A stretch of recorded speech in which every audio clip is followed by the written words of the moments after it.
So here's the deal. I've had this Mosko Moto fatty tool roll for, I don't know, maybe a year. You can see it's mounted on the back of my bike. It's got a custom rack. Even though it has a piece of rubber on the top, I still put the non-skid stuff underneath. Holds very firm, doesn't move around too much. The issue is, it just seems a little big for me, a little bulky.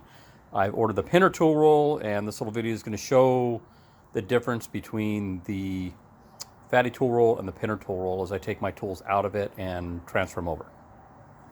So this is just kind of an apples to apples comparison. Looking at the top pinner tool roll compared to the bottom fatty tool roll. Keep in mind that all my tools are in the fatty right now. In a minute I'll lay them all out and see what everything looks like. So here's my tools laid out, what I had on the fatty tool roll, and that's the pinner above it. Keep in mind, I am not an expedition rider. I do mostly day rides. My wife and I might take off for a weekend ride up to our place in the mountains. This will get me by if something little happens. I can tighten something up. I can change a flat.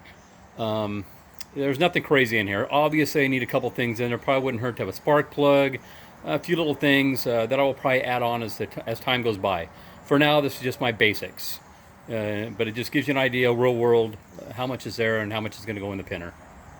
All right, here we go. So everything is packed in the pinner tool roll. The only thing I left out was the small screwdriver on the left. It was a duplicate, and the big fat zip tie. I've got the black ones are really strong in there. The big difference you can see is that the tire spoons, the Motion Pro lever tire spoons with the axle nut wrenches on the end, do not fit on the back side. There's no slots for that on the pinner. They do, however, fit just fine in there. It was a little tight stacking the two on the right or on the bottom. It depends on this video shows up. But it fit just fine, and I really don't need to do that if it's inside the rain fly. I just did that to keep it from rattling.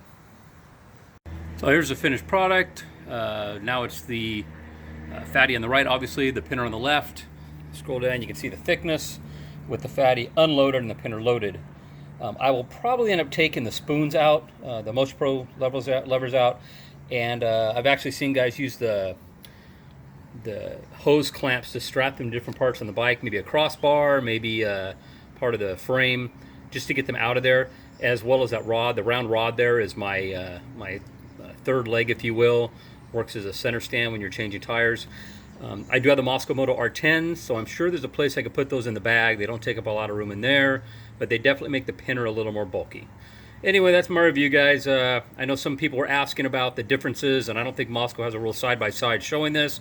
Hope that helps out a little why can't I say that? Real world tool bag comparison. Let me know if you got any comments. Thanks, bye. So some of you might be asking, why do you care about just a little bit of bulk, a little bit of size, and what's in the blue bag? Inside the blue bag is two heavy-duty tubes, front and rear. It doesn't seem like much, but if you look at my hand, that's a lot of bulk. Running R10s on my DRZ 400, it takes up a lot of space. Down the road, I may be doing R40s if I want to do some weekend trips with my wife, cruising around. I just wanted to get those out of the bags. They don't need to be in the bags. I'll show you in a second where they're going, but that was the idea behind this. All right, here's the in progress change, if you will. I won't say this is finished product. The blue bag, again, is the bag with the tubes in it. I'm using the strap that I did have, the double strap for the original tool roll. The blue bag in front of that is in the beaver tail. All that is a dry bag. Last time I was out riding, I had a jacket on in the morning. Didn't know if I was going to take it off. I'd like to have a place to put stuff. It doesn't really need to be there. I'm just trying to keep everything out of the R10 to make sure I have room to use it. Yeah, it's a work in progress, but hope this helps anybody who had questions about how the pinner stacks up to the fatty.